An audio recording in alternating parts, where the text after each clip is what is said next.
Anyway, did you ever stop and ask yourself, why is it that some people are more successful than others? Why is it that some people make more money, live longer, have better relationships, while the great mass of men, as Thoreau said, live lives of quiet desperation? When I was 15, I set out on a lifelong journey to find the answer to that question. Why are some people more successful than others? You see, when I was growing up, my family never seemed to have enough money.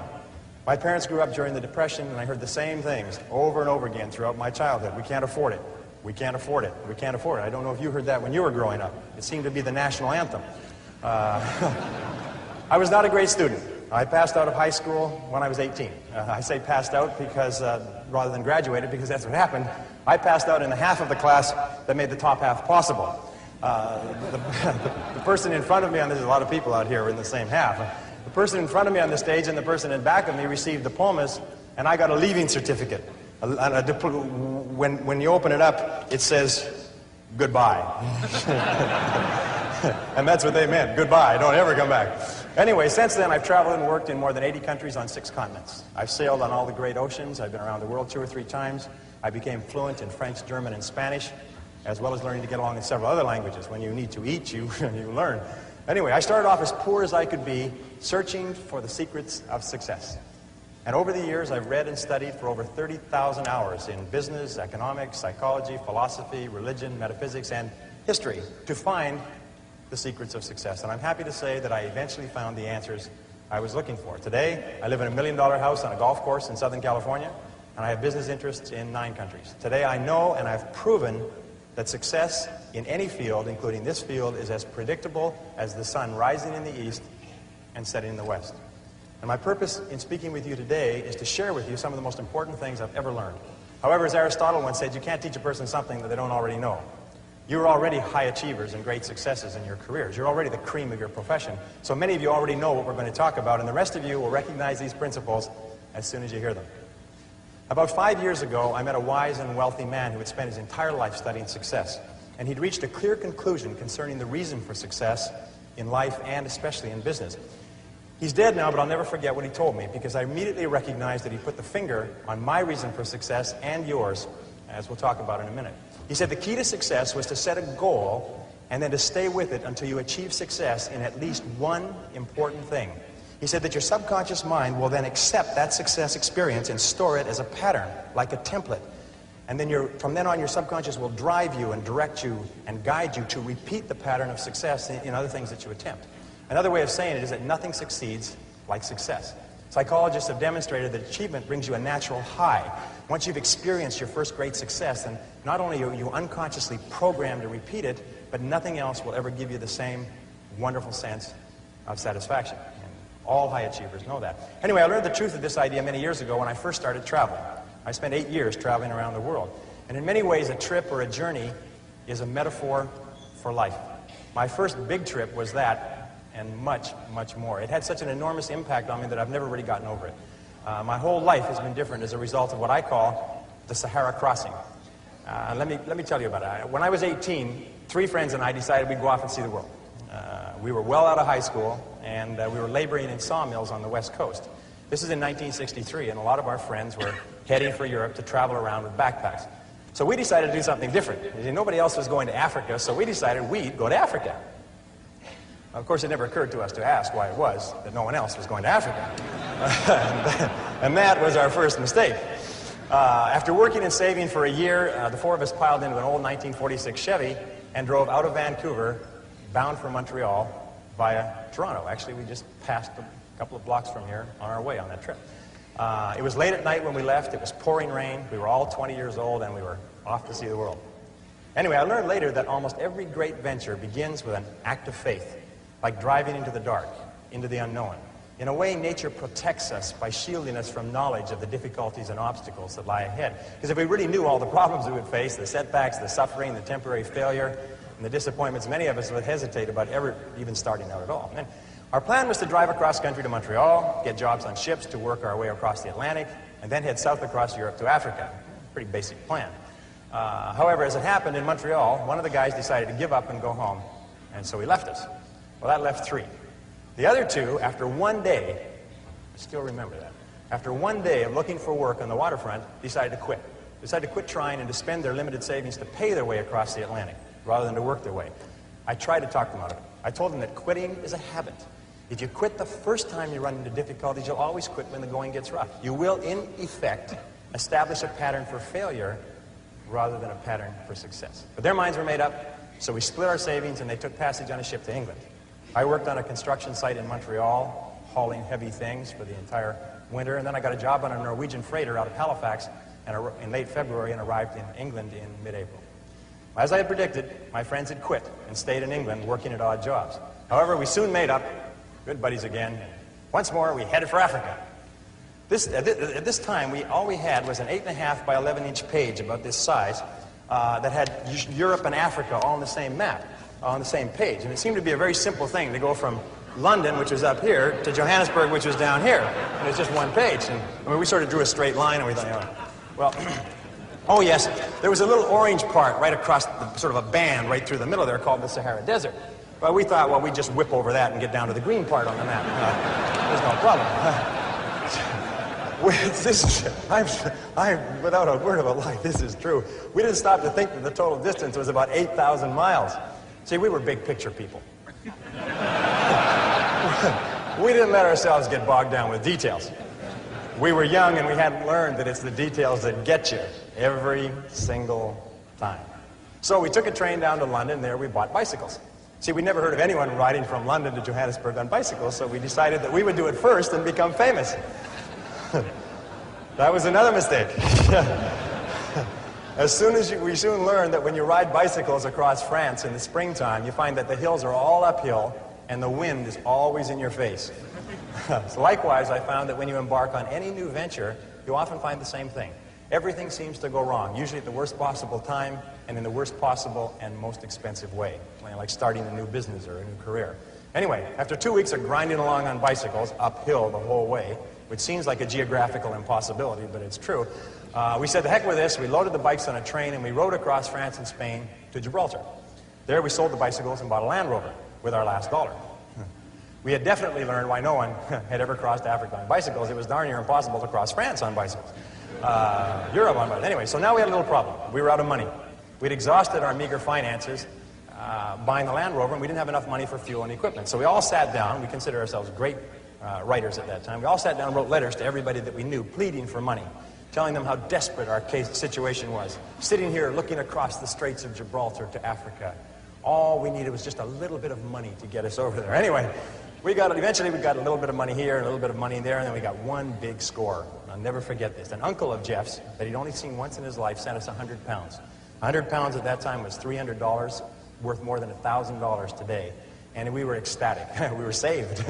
So this was another lesson. Nobody ever makes it on their own.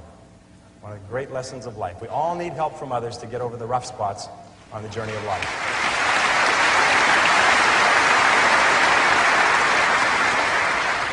Well, with the additional money, we loaded up with food and supplies. We took the ferry over to Tangiers and Morocco, and then we headed out of Tangiers toward the Atlas Mountains and the Sahara, full of excitement, singing as we drove down the road. 20 miles out, the radiator blew up. The Land Rover had never been driven on the open road. It had spent its whole working life tooling around the narrow streets of Gibraltar, and once on the open road, it began to fall apart. The radiator was just the beginning. Over the next 10 days, the steering rods bent and threw the front wheels out of alignment, so the tires blew one by one. We had trouble with the carburetor and the ignition system. We were so poorly equipped, if you can believe it, we didn't even have a jack or a lug wrench. When we got a flat tire, and we got lots of flat tires, we had to sit by the side of the road patiently, sometimes for hours, until somebody came along with the proper tools to help us change the tire. But we pressed on anyway. As we drove deeper into Morocco and over the Atlas Mountains and onto the Sahara Escarpment, we entered into a world that had changed very little in 1,000 years. There were long, long stretches of barren country roads and an occasional oasis surrounded by primitive farms, which was irrigated from wells and underground rivers. And that began an experience that I still remember quite clearly, and I think you'll be able to relate to this. By this time, I was speaking French fairly well. We could converse with the natives in the occasional small towns that we passed through. And in one town, early in our slow, halting trek across Morocco, someone asked us where we were headed. And we told them that we were going across the Sahara and into Africa. And he said, "Oh, no." He said, "You can't do that." He said, "You'll die in the desert." Well, I looked up my dictionary quickly because I didn't understand the expression. Vous allez mourir dans le bus. Vous allez mourir dans le bus. Okay? You will die in the desert. We then began to hear this on a regular basis everywhere we went. We'd stop in a small town, and people would bring their friends up to us and introduce us as the young men who were going off to die in the desert. Well, they seemed quite cheerful about it, but after a while, we found it kind of irritating. I mean, and by the way, these were not your average Arabs. These were Bedouin and Tuareg. These were desert people, members of tribes that lived in the Sahara for 1,000 years. I mean, they were in a position to know what they were talking about. And I learned a valuable lesson from this. I learned then, and for the rest of your life, whenever you try to do something out of the ordinary, people will line up to tell you that you can't do it, why you can't do it, that you'll lose your time, you'll lose your money, that you will, in effect, die in the desert. Even people who should know better will try to discourage you. To achieve anything greater worthwhile, you must train yourself to rise above these people, ignoring them and pressing on towards your goal regardless.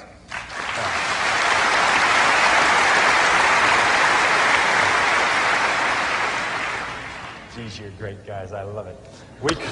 We crossed from Morocco into Algeria and drove south to the town of Adrar on the edge of the Sahara. By this time, our vehicle was falling apart. And with the cost of repairs and gasoline and food, we'd almost run out of money again. One of the guys, sick from dysentery, decided to give up.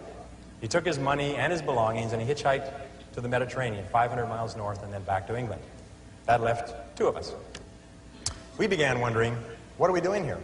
We were two young men, 20 and 21 years of age, thousands of miles from home, sick, tired, and almost broke, with thousands of miles ahead of us. We couldn't even remember why we started out in the first place, except that we had set it as a goal. And we were too dumb to change it. Anyway, but one of the things that kept us going was a book of poetry by Robert W. Service. Robert W. Service had driven an ambulance in World War I, and he'd written poetry to cheer up the soldiers in the trenches on the Western Front. And there was one poem that we read over and over. It always gave us a boost in the determination to go forward. It was called Carry On. And it started like this. It said, "It's easy to fight when everything's right, when you're mad with the thrill and the glory. It's easy to cheer when victory is near and wallow in fields that are gory. It's a different song when everything's wrong, when you're feeling infernally mortal, when it's 10 against 1 and hope there is none. Buck up, little soldier, and chortle. Carry on, there isn't much punch in your blow. You're glaring and staring and hitting out blinds. You're muddy and bloody, but never you mind. Carry on. You haven't the ghost of a show. It's looking like death, but while you've a breath, carry on, my son, carry on." Well, by this time we were in the Sahara, the largest desert on Earth. It stretches across the Tropic of Capricorn from the Atlantic Ocean to the Red Sea, more than 5,000 miles. And the part that we faced, dead ahead, was the Tenerife, the emptiest single stretch of the Sahara. 500 miles of nothing, not a fly, not a blade of grass, as flat as a tabletop.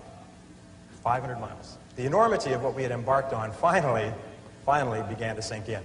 We learned that more than 1,300 people had perished in the Tenerife in the last 20 years. 42 vehicles had broken down in the desert, and many of their drivers were never seen again alive. By this time, Jeff and I were once more out of money. All our tires were scraped bald and they needed to be replaced. We needed additional tanks so we could carry enough gas and water for the crossing. We needed tools to do repairs. We needed a jack and lug wrench so that we could change tires. Obvious. For 3 weeks we stayed in Adrar. Jeff hitchhiked north to Algiers to wire for more money, more creative writing, while I sold all our supplies except for a bare minimum. With that money and by stripping abandoned vehicles, I got the Land Rover repaired and properly outfitted with reasonably good tires, a reserve gas tank, proper tools, and supplies for the crossing. It's amazing how enterprising you become when your survival is at stake. By the way, this story took place 24 years ago today. Imagine. The Sahara Desert in June is hot. How hot is it? It's very hot. It's damn hot. At midday, it reaches 140 degrees Fahrenheit. An exposed man can die of dehydration in less than 20 minutes. When the French ran Algeria, they required travelers to carry 5 gallons of water per person per day for the crossing. That's how much you drank. Because of the heat, you can only travel before 10 a.m. and after 4 p.m. The midday sun is so hot that if you drive, your engine oil boils. It becomes as thin as water, and your vehicle seizes up and it'll never run again. 6 weeks after crossing from Gibraltar, we were ready. Jeff came back with some money from his parents, and the vehicle was in perfect condition for the crossing. we realized that if anything did go wrong and we couldn't fix it, we would most certainly die in the desert. 3 days before the big push, the actual crossing, we met 5 Germans in a Volkswagen bus who were waiting for a truck convoy that would cross in a few days. They were going to play it safe and cross with the convoy, safety in numbers. We told them we were going convoy or no convoy, and they decided to cross with us. The Algerian government stamps your passport out of Algeria 500 miles north of the border. From there on your own, and they couldn't care less what happens to you. As far as they're concerned, you don't exist anymore. So we set out, and I'll remember this clearly, we set out at sunset on a Thursday, following La Piste, which is a French word for track, a very accurate word, track, that led straight south across the desert. We drove through the night. As we drove through the night, about 50 miles out, our troubles began. The Germans' vehicle sunk in and started to get bogged down in the fine sand that had blown over the track. And it also began to break down mechanically. It started getting sand in the carburetor and everything, and it began to delay us hour by hour. We had to get across the 500 miles in 2 days, or we'd be out of water. So we pressed on as fast as we could. But over and over, the German vehicle got stuck, and we had to stop and drag it out with our four-wheel drive Land Rover, losing time and using precious fuel. Jeff and I took turns driving the Land Rover while the German vehicle drove parallel with us across the flat wasteland. And we kept ourselves motivated by quoting the poem, "Carry On," back and forth to each other. And the next verse goes like this: "And so in the strife of the battle of life, it's easy to fight when you're winning. It's easy to slave and starve and be brave when the dawn of success is beginning. But the man who can meet despair and defeat with a cheer, there's the man of God's choosing. The man who can fight to heaven's own height is the man who can fight when he's losing. Carry on, things never were looming so black, but show that you haven't a cowardly streak, and though you're unlucky, you never are weak. Carry on, brace up for another attack. It's looking like hell, but you never can tell. Carry on, old man, carry on." By morning,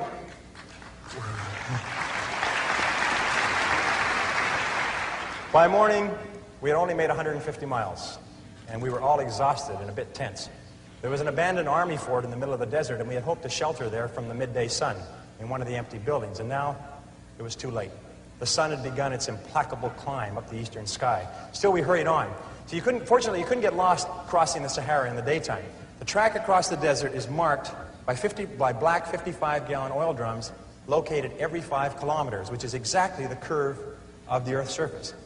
You can always, as you drive, you can always see 2 oil barrels, the one you just passed and the one you're heading for. So all you have to do to cross the biggest desert on Earth is to take it 1 oil barrel at a time. Of course, traveling at night, if you wander from La Piste, if you wander from the track, you can get lost in the desert and drive until you run out of gas. And many people have died that way. As we would approach each oil barrel, it was really neat. As we approach each oil barrel, we come to this oil barrel, we just come parallel with it. The next oil barrel would just pop up on the horizon. And as we would pass this oil barrel, the one behind us would fall off the horizon, as though it had been shot in a shooting gallery. Really neat. So in the years since then, I found that you can achieve almost any goal you set for yourself if you simply take it 1 oil barrel, 1 step at a time.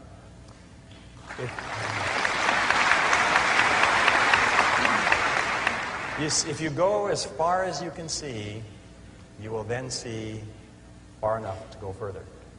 Now the sun really became the enemy. It sat on the horizon like a big, evil, yellow cat, and then it began to rise inexorably, getting hotter and hotter as we raced south. The temperature grew hotter and hotter. Finally, at 9:30 a.m., it reached 110 degrees Fahrenheit, and the vehicles began coughing and stalling.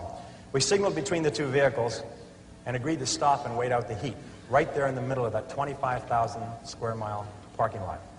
You never felt so small in your entire life. I'll never forget that day.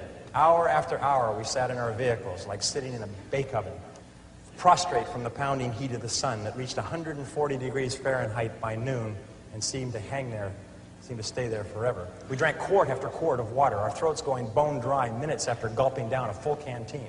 It was worse outside, so we just stayed in the vehicles and suffered hour after hour.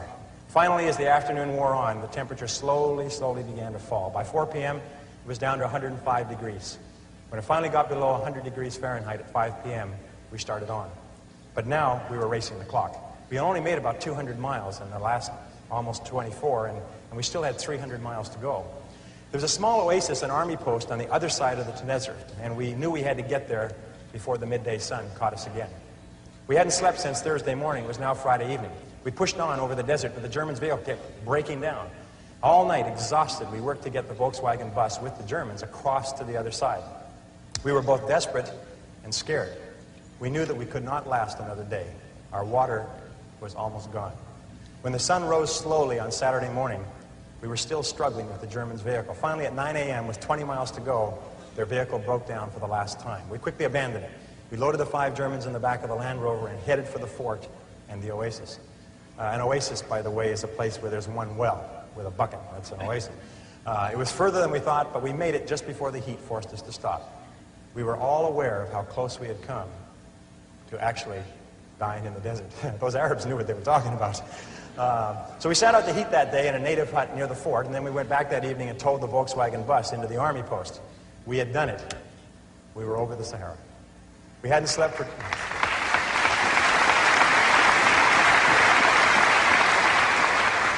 We hadn't slept for 2.5 days, but we had made it. Now, I won't go into the details of what happened on the rest of our trip across Africa, except to say that we did finally get to Johannesburg 2 or 3 months later. I won't trouble you with how we had to cross 2 countries illegally with the police and the army on orders to shoot to kill if they saw us. And I won't go into how we were almost killed under the boots and rifle butts of a mob of soldiers in the Congo. That was another close one. And I won't talk here about the experience of meeting and working with Dr. Albert Schweitzer in his hospital village in Lambrini. No, I'll wrap up this story here by telling you what I learned about life and success in the Sahara crossing. Here are 7 rules you can apply to any challenge that you face in achieving anything you desire.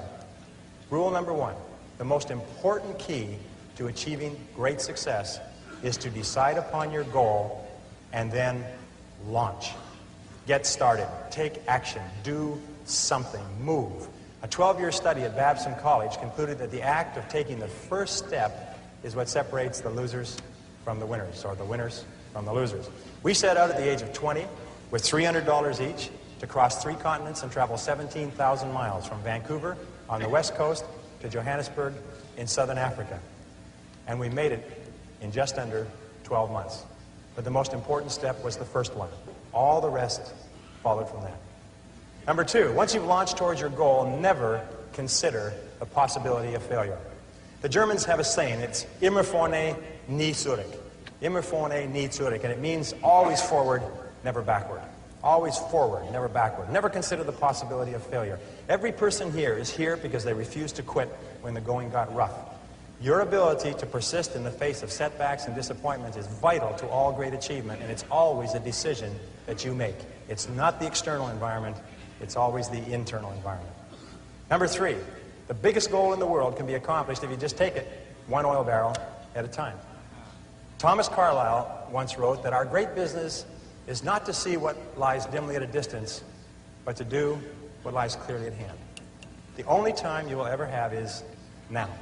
If you live every day, every hour, the best you can, the rest will take care of itself. As the Bible says, sufficient unto the day are the cares thereof. Number 4, watch out for the naysayers. The negative people around you are always telling you that you'll die in the desert.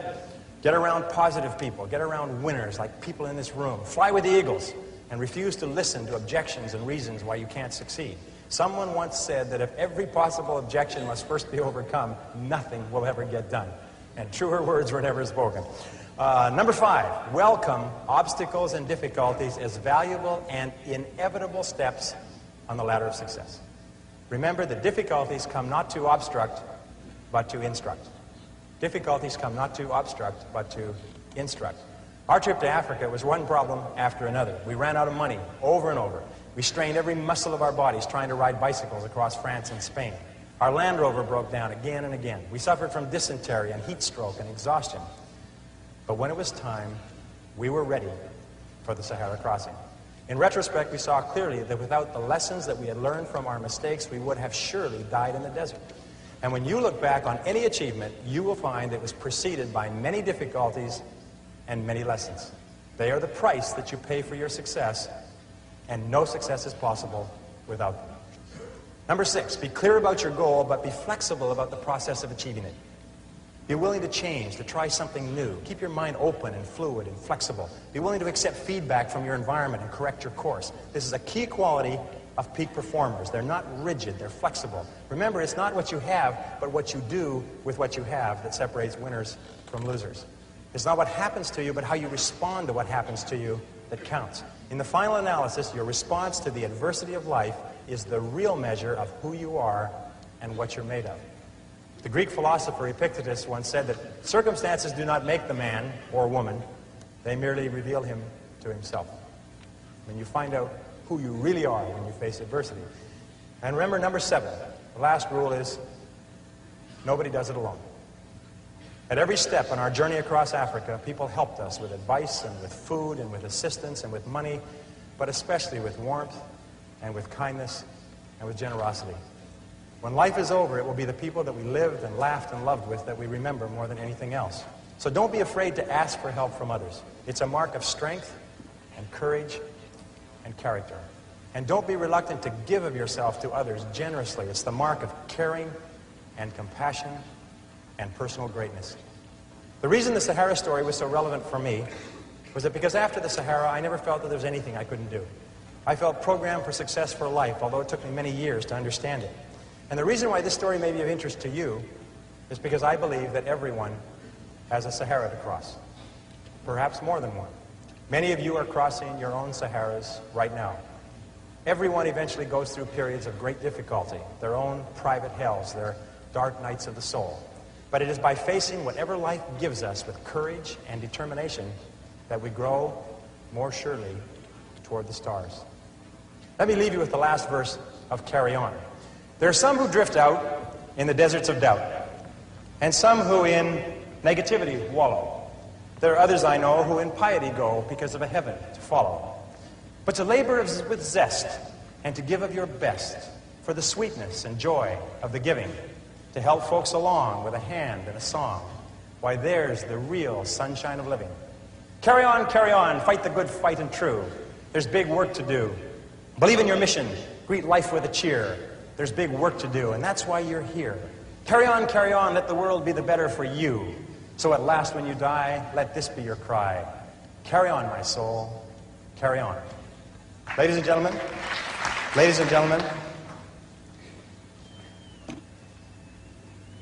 if you will resolve, with whatever life hands you, to carry on, there is nothing that can stop you from achieving the greatness for which you were created.